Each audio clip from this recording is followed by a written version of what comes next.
deaths around the world. Basically 1 out of 20. It's 5 point. And around the world, not just in the United States, but around the world, about 300 million people in the world would have not what's technically called an addiction, but what some people would call alcohol use disorder. They're not necessarily technically addicted, but they continually come back to it and have trouble controlling and those sorts of things. In America, 88,000 people die as a result of alcohol every single year. And we could go on and on and on. That's just alcohol, drugs, and those sorts of things. Let me mention 2 others. Because throughout this class, we're going to use some of these things by way of illustration, but we're going to show in a few minutes, Lord willing, that we're not just talking about alcohol and those sorts of things. We can be addicted to any kind of thing. Here are a couple of others. Of course, in our world, pornography addiction is a huge problem. It is estimated that in the United States, somewhere between 5 and 8% of every single adult, not just males, every single adult, between 5 and 8%, have what is known as pornographic problematic use. And those who have that problem spend at least 11 hours a week viewing pornography. At least 11 hours. Often it's much, much higher. When we get to the section of this class that deals with social media, we'll talk more about this concept, about some of the dangers of not just social media, but online. But the average age to pornography now in America is 11. It's actually now it's maybe 9, but the latest official numbers are 11. Before they turn 18, 93.2% of boys and over 62% of girls will have seen not just pornography, but hardcore pornography. That's that type of addiction. How about gambling? It's not just going and doing something small, but what is technically considered gambling addiction, as many as 10 million Americans have gambling addiction. Not just go gambling, but they actually are addicted to it. That's about every 33rd American has an addiction to gambling. Only 21% of people, I'm just going to read this as a quote, only 21% of incarcerated individuals assessed as having gambling addiction, thought that their gambling was problematic. In other words, they were incarcerated for something that was connected to gambling, but only 21% thought it was a problem. So those are just a handful of the types of addictions we face in our culture. And we all know we could go a lot farther than that. But we've used the word over and over and over again so far. And we've said addiction or addict or anything along those lines is not found in the Bible. So what does the word actually mean? Well, you can go to any number of sources. You can go online. You can go in books. And I read, during this class, I read a couple of books cover to cover that deal with addictions. Of course, I looked at a lot of websites and looked at some other things as well. And almost any definition you find is going to be very similar, and it's going to contain several parts. The one you'll find on dictionary.com, which is not always necessarily the greatest place to go, but I actually found it to be very helpful because it was very similar to the major factors in other definitions I found. This is how they define it. The state of being enslaved to a habit or practice or to something that is psychologically or physically habit-forming, as narcotics, to such an extent that its cessation causes severe trauma. My only problem with that definition, I'm not a dictionary police, but my only problem with that definition is them using the example of as narcotics, because that, as we've done already, kind of makes us think that's all we're talking about here. I wish they just left that out and let us just think about anything that could fall under this general definition. The state of being enslaved to a habit or practice or to something that is psychologically or physically habit-forming to such an extent that its cessation causes severe trauma. So without using the word narcotics this morning, what we're going to try to do is use that definition as sort of the outline for our class as we introduce the subject for this first part of our quarter, the section on addictions. I want us to just kind of take that definition piece by piece, or we might say phrase by phrase. But also as we go through this, I hope we will find some biblical principles to help us see not just that this is bad or that it's wrong or something, but to see there are biblical principles found behind basically every part of this particular definition. So the first part of the definition is the phrase, the state of being enslaved. Now, when I came across that definition, as I said, I read several books and other things that had very similar ones. But when I just kind of, dictionary.com'd it, and there was, I couldn't believe that word was there. I was actually very surprised that the word enslaved was part of their definition. Because when we think of slavery, we often think of something we just can't get out of. It's brutal, it's cruel, and all those sorts of things. And that's where they're trying to get us to go in our thinking. But when we think of being enslaved in an addiction, that is a horrible concept. Because we're talking about something that's holding on to, as the definition, mentions, our psychology, our thinking, and so forth. And we'll get into this, hopefully, as we go through this quarter, or this class. It reminds us of that phrase we often use about sort of the cycle of addiction.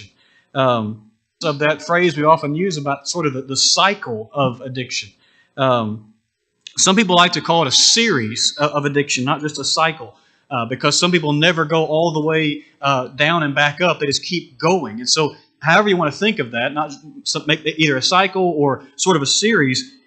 And the concept of using the word enslaved, to me, it's stronger than just something just kind of has a hold on us. That is a very powerful word. You have a reference on the screens to 1 Corinthians chapter 6 and verse 12. And I know we're taking some of these verses either out of context or we're kind of lifting them. But as I said at the beginning of the class, we're not going to find the word addict or addiction in the Bible. So we need to look at the Bible for principles. And this is one of those where we're looking for a principle, not necessarily the word addiction or addict. In 1 Corinthians 6 and verse 12, the Apostle Paul said, "All things are lawful for me, but not all things are helpful. All things are lawful for me, but I will not be enslaved by anything." Now, you can study that verse, by the way, in different commentaries, and this will be a different lesson for a different time, but just kind of take this for a devotional thought or just for your own Bible study or something. Your Bible may have the phrase, "all things are lawful for me," in quotation marks. Scholars kind of disagree as to why. Some suggest it's because it was just kind of a common phrase in Corinth or in Corinthian culture. Others suggest it's something that the people were putting in a letter they had written to Paul, like, here's some things that we think, and Paul's quoting them and then responding. So I don't know which one it is, but it's interesting that you have that phrase in quotation marks, and then Paul comes back to say, well, but there's something else you got to think about. The English Standard Version has here, "I will not be enslaved by anything," at the end of the verse. You may be reading a translation that has some other phrases. The King James Version has, "I will not be brought under the power of anything." The NIV has, "I will not be mastered by anything." I like the New English translation. It says, "I will not be controlled by anything." The original word, which is really long, and I'm not even going to try to pronounce it because I'm going to spit over the microphone, really means to have power. But I'm told by those who study the Greek language that here it's a passive word, which is why it's translated as "be brought under the power," or "I will not be enslaved," or "be mastered," or "be controlled." It's a passive thing, and it's not that we don't have a hand in it. That's not what we're saying at all. But it's saying that eventually I am no longer in control. It really is the concept of being enslaved to something or mastered by something. But notice also in 1 Corinthians 6 and verse 12 that Paul was not just talking about things that were illegal necessarily. We'll talk more about that, Lord willing, I believe, in about our fourth lesson in this class. But he says, I'm not going to let anything take over. I'm not going to let anything master me or control me. The easiest way to let something control us is to be passive, which plays a role into that word being a passive word. If I just kind of let life happen to me, I'm usually not going to like where I end up. And if we're thinking about things that are addictive, one of the easiest ways to become addicted to something is to just not really care, to just be passive. F.F. Bruce is a New Testament commentator, not a member of the church, but a scholar in the original language. But I love this. This has nothing really to do with the the wording, the words, but I love what he just says about this verse. He said, quote, I have authority over them, but if I am to be enslaved by any of them, then they have acquired authority over me. And instead of enjoying liberty, I have acquired a yoke of bondage. I think that's what Paul was trying to say. The things Paul talks about later in this context, verse 13, food is meant for the stomach and so forth, things like food or whatever we want to talk about, and we'll get more to this in just a couple of minutes, that we are supposed to, now of course God is over control of everything, but He's placed us over creation, have dominion over creation. We are supposed to be in control, but if we don't do that, then it begins to have control of us. And again, I love the way Mr. Bruce ended that comment. I have acquired a yoke of bondage. But in reality, I let it happen. Brother Wayne Jackson, who, if you didn't know, by the way, passed away this week. I loved reading Brother Jackson's material all the time. First, more than I could ever explain it. He says, the phrase literally means subject to my power. Yet even things subject to one's control must at times be reined in by expediency, so as to profit not only himself, but others as well. Further, the apostle would not abuse his liberty in things permissible. He would bring himself under control in the use of optional items. And then he writes, even right things can become wrong things. End quote. And I think Brother Jackson hits the nail on the head. And I know it's hard to read a commentary out loud, but the last phrase that we just read, the last sentence we just read, really is the key to the whole thing. We could look at anything we talk about, and the reality is that often the things that people become addicted to didn't necessarily start out as something bad. Alcohol starts out as grain. Grain's not bad, right? Grain's just here. God gives it to us to eat. Pornography comes from sex. God created sex, but within a certain context. But we twist it, and it becomes a bad thing. And when we allow it to overtake us and overcome us, that thing that wasn't necessarily bad becomes horrible. And then to go back to Mr. Bruce's comment, it becomes a yoke that we have acquired. As we go through the class, we're going to notice some more things about this. But one of the things that we know, I say we as if I'm a scientist, but scientists tell us, neuroscientists tell us, is that addiction is not just something that we have made up. It is a real thing. It really changes the way the mind works. Interestingly, different addictions affect the mind, in the brain more specifically, in different ways. You can look at scans of people's brains who are addicts, and even if you don't know how to read those scans at all, very often you can tell a difference in the brains of an addict of one substance and an addict of a different substance. It's remarkable. It's sad, but it's remarkable. But it's how it affects our thinking.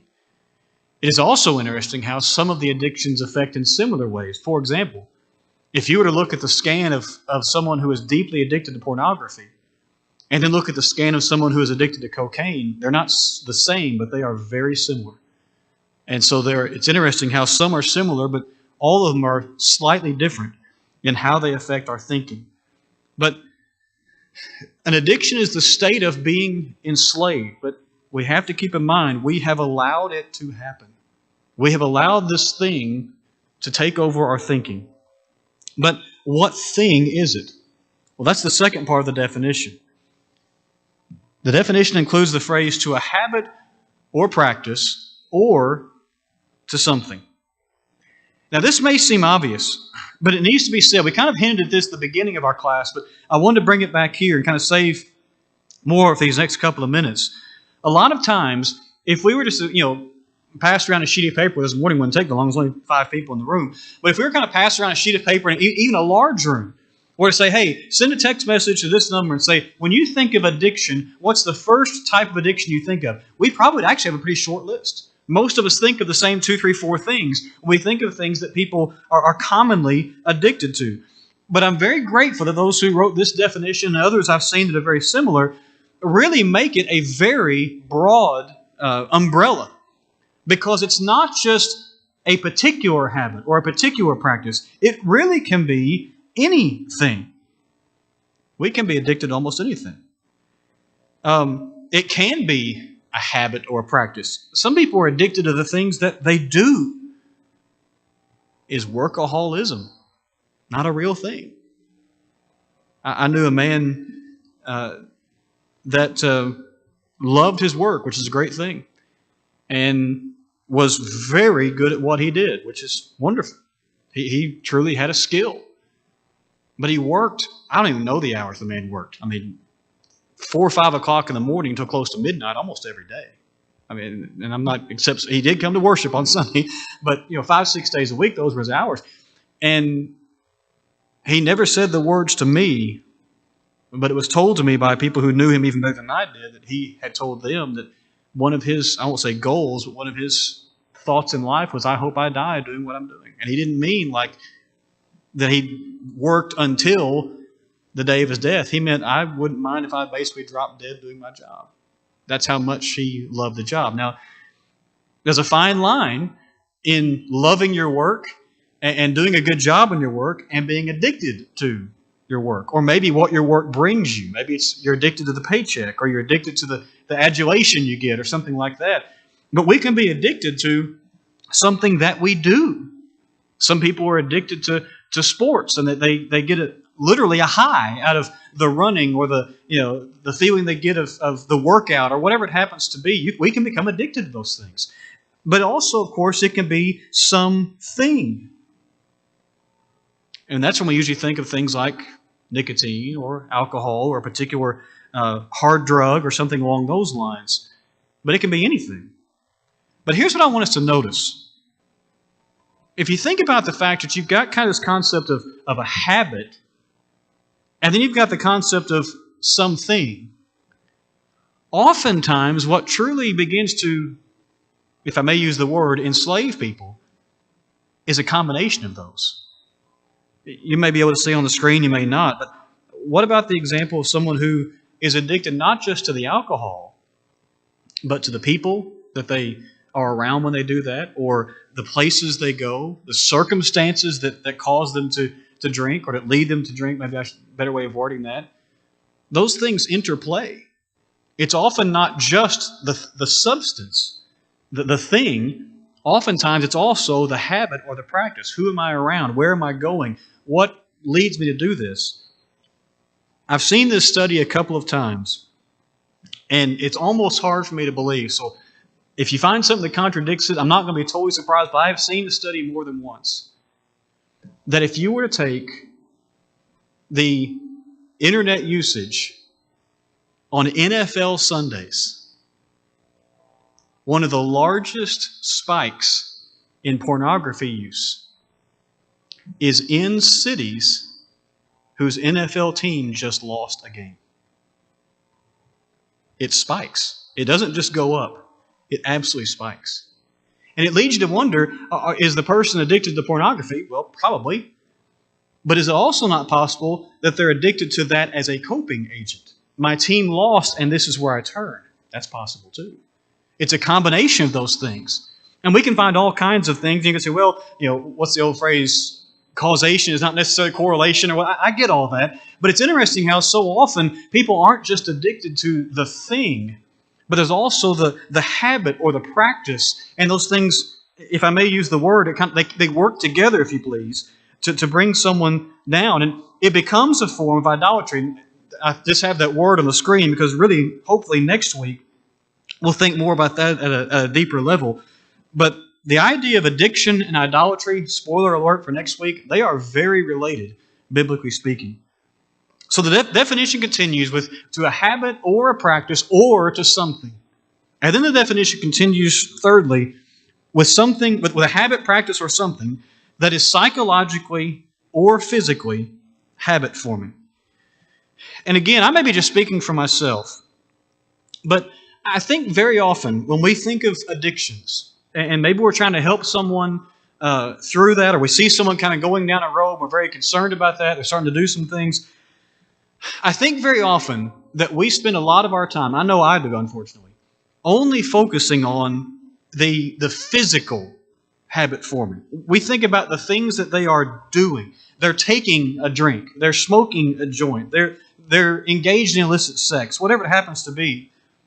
But it's important for us to keep in mind that the definition includes, and really it's first, which means it's probably a place of priority, it includes the mind, the psychological side of things. Now, I can't read someone else's mind. I can't know what someone is thinking all the time. Someone could be looking at me right in the face and smiling and tell me how wonderful I am, and inside they're thinking they hate me. That's very possible. Only Jesus could perfectly read someone's mind. But it's important for us to remember that addictions include not just the change of someone's physical behavior, the stuff that they do, but it does change their mind. And the habits often begin, and sometimes they continue in the mind. Going back to the example of pornography, I was at a preacher's meeting one time when I lived in Nashville, and they had the speaker that day was, I can't remember if he's a counselor or a psychologist, someone in that field anyway. And he was just talking about just various things about how to help people with different kinds of addictions and habits and all of that. And he said something that I guess I knew, but just hearing someone say it who's in that field, it just really, stuck with me. He said that if someone wants to be an addict to alcohol, they have to find alcohol and drink alcohol. He said if someone wants to be an addict to, and he named 4 or 5 drugs, cocaine or whatever, he said they have to find that particular substance and they have to take it in. But then he said, if someone has already viewed pornography, they don't have to find it anymore. All they have to do is think. Now that stuck with me. Because here was someone in that field, the counseling field, the psychology, and I can't remember which one he was, a psychologist or a counselor, but someone in that field that understands the human mind a whole lot more than I ever will, and also understands how people deal and cope or don't deal and don't cope with different things.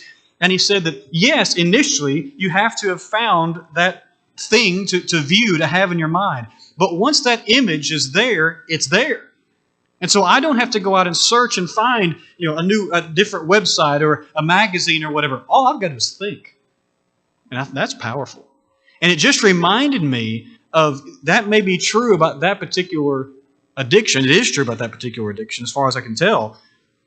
But it reminds us that any addiction, even if I do have to go find the substance or the thing, alters our thinking.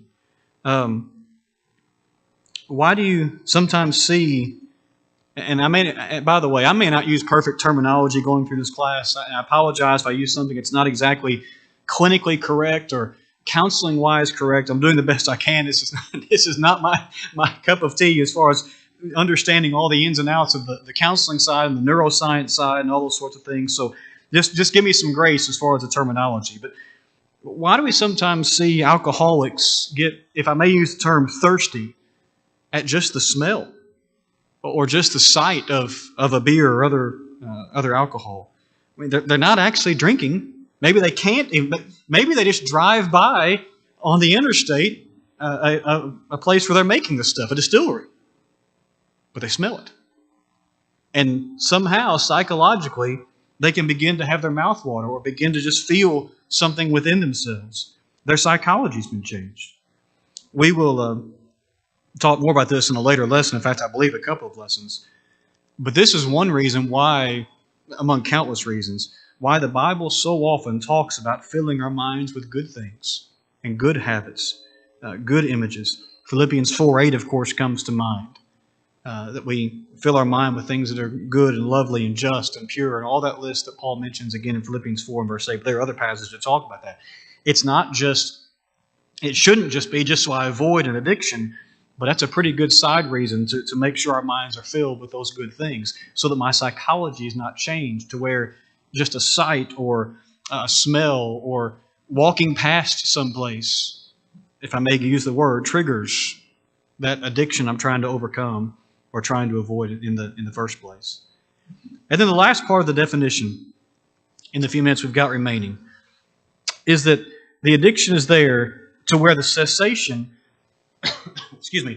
the full definition is to such an extent that its cessation causes severe trauma. I narrowed it down a little bit for the slide's sake, just so it might be somewhat readable. But to such an extent that its cessation causes severe trauma. Now again, People who write dictionaries and definitions sometimes use, over-the-top language. That may sound like it. But I really like the way this is worded, because you have in that language, you have very strong language on one hand, but you also have somewhat vague language on the other hand. Here's why I say that. You have strong language because if you are or have been an addict, or maybe you're trying to help someone who's addicted to something, or you have in the past, and they are really trying to quit or to change their circumstances, they're really trying to get past that, it alters their life. It really becomes, hopefully outside the relationship with God, it becomes their focus. Because they have to think so much, not just about, okay, I'm not going to take this drink, or I'm not going to do this. They have to think about every possible thing that could lead them back to that. And then when they do begin to give that up, or they completely give it up, oftentimes they struggle with something else. People who give up cigarettes, nicotine, quite often begin to eat a lot. And one of the reasons is not because necessarily they're craving food, although some people might say they are. It's because they're so used to doing something with their hands coming to their mouth. And it becomes just, if you please, the filler of something they've been used to doing for years or decades, of bringing something to their mouth that brings them pleasure. But instead of nicotine, they begin to bring something to their mouth that brings them pleasure. And again, it's not necessarily that they're overeating and being addicted to that, but it's often because they're just so used to that one particular activity, again, bringing them pleasure, that it's hard for them to stop doing something along those lines. Severe alcoholics often deal with things like shaking, when they're trying to overcome it. Even oftentimes when they have basically overcome it. An alcoholic will tell you they're an alcoholic for life, but when they haven't had a drink for years, sometimes there might be a time where they still have shaking or a fever or something along those lines, because it has so changed them that, again, to use the strong side of the definition, there is severe trauma because something about them is completely different. This addiction was so much a part of who they were that something sort of has to fill in at least parts of that, either in their thinking or in their activity. But it's also vague, this part of the definition is. Because the definition does not say it causes this severe trauma and then list one or two or three things, or these severe traumas, and then starts to list one or two or three things. It just says it causes severe trauma. Why is it so vague? It's because it's different basically for every single person. There can be some commonalities. In fact, there are. You get a room of 10 recovering alcoholics, you'll probably have some commonalities of things they have faced or dealt with or struggled through. But more than likely, if you have 10 in that room, you're also going to have 10 very different things. One person may have really struggled with that shaking sensation. The other 9 may never have had that. That's very possible. All 10 of them may have had that, depending on which 10 you get. But it's very different for different people, for different personality types, depending on how long they were involved in the addiction. Or, and I don't like this terminology, but it's the best I can think of, how deep they were into that addiction. It's always bad, but I hope you know what I mean when I use that terminology. For example, a man who's trying to overcome a pornography addiction. You can find all kinds of differences in their sexuality and other things. There are some who will fight that addiction, who will basically decide that I can't handle any type of sexual temptation. And so even if they are married, some men will give up even having sexual relations with their wife because they just simply cannot deal with the mindset, the psychology of that. On the other hand, you will have some who will try to overcome a pornographic addiction who will become overly sexual even with their wife to where it can almost become dangerous. They can become so aggressive that it's even abusive at times because they have filled their minds with so many things that it's hard for them to turn that off in that way. And there's everything basically in between on the spectrum. That's just a simple example of that. But you have the concept there of every person is going to deal with it in different ways. What about someone who might have been addicted to food, which can be an addiction? There are some who have been addicted to food who will have the trauma, if you will, excuse me, of now dealing with severe hunger. They decide basically not to eat or to just eat a little tiny bit. And now, because they're so used to eating, that their body really can't handle the fact that they're not eating or they're not eating much. They're basically starving themselves. Others will become depressed. And I mean that not in just I'm depressed in some joking way. I mean they have received such a high, if you please, from food that now that's gone. And clinically speaking, they can become depressed because that thing that gave them the high is no longer there. So let me roll the slide back. You go back to that definition, and I know for a Bible class we looked at very few verses, but I hope you have seen some biblical principles. You think about what we are talking about for the next several weeks, and I'll explain in a moment kind of the outline for where we're going. An addiction is the state of being enslaved. But the Bible says, I will be enslaved by nothing. To a habit or practice or to something, our mind is supposed to be set on God. That is psychologically or physically habit forming. Our number one habit should be glorifying God, to such an extent that its cessation causes severe trauma. It's the old thought of, if I never start down that road, I won't end up where I didn't want to go in the first place. Our goal in this class is to do two things. This addictions portion of the class is to do two things. And again, I'm not an expert by any stretch of the imagination. I read more about addictions going to be after this class than I thought I might have read my entire life, to be quite honest with you. And it was interesting. It was helpful. Because as someone who deals with people, I need to know more about these things. But our goal is to do two things. One is, if you are an addict of some kind or would call yourself a recovering addict, let me say our goal is not to embarrass you. Our goal is to give you biblical principles to help, because this is not the way life was supposed to be lived.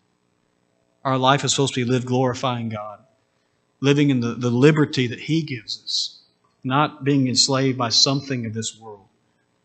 But our goal is also, all of us, I would say, I think it's safe to say all of us, not just most of us, all of us are going to deal with someone or someones in our life who is addicted to something. It might be one of those things we often think about, alcohol or pornography or gambling, or it might be something the world doesn't usually consider when they think of an addiction. Maybe it's social media, maybe it's work, maybe it's sports, maybe it's something along those lines. We're going to deal with someone. I hope we can give ourselves not just clinical counseling techniques, but I hope as Christians we give ourselves biblical principles to help people turn their attention not just away from the temptation, the addiction, but to the only one who really can give us hope. And that is God, that is Christ. It's not easy to help someone. It's not easy to watch someone who goes through these things. But the fact of the matter is, the Christian life is really the only one that offers the exact opposite of what an addiction is. An addiction is being enslaved to something in this world. Being a Christian is being a servant of the Most High God.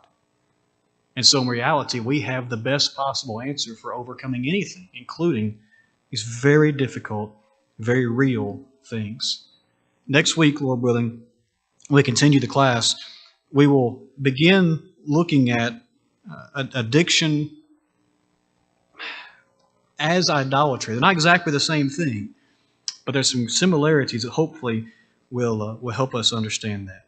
Let's have a short prayer, and then our Bible class will be finished. The live stream will be finished, and if you're watching that, remember our live stream will begin again at 10:30 for our Sunday morning worship service. Let's pray. Father in heaven, thank you for the day that you've given to us. Thank you for the many ways you bless us. And Father, even though we're studying things right now that are difficult to talk about, and we may not find hundreds and hundreds of verses that fit everything we might want to say, we know there are principles from your word because you've given us all things that pertain to life and to godliness. Father, if there are those who are watching or will watch later who are dealing with these things, we ask you to help them to find you through your word and help them to use us to guide them and to help us to say things to people who are struggling that are not just biblical, but are encouraging, that are helpful, that are true. Help us as we worship in a few moments to always be faithful. In Jesus' name, amen.